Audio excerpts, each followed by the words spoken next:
I'm Cody Lovell. I'm a Bardi Yamaji boy from the Kimberley region and I'm in Year 11 St George's House. I really enjoy spending time up north with my Uncle Sammy, who teaches me a lot about Aboriginal and Indigenous culture.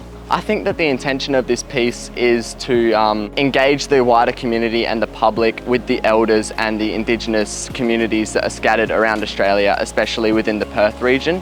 And it allows them to ask questions towards the elders about what they think the piece is, or whether they want to learn more about Indigenous culture and how all of it ties in together with the land, the people and everything that Perth's about.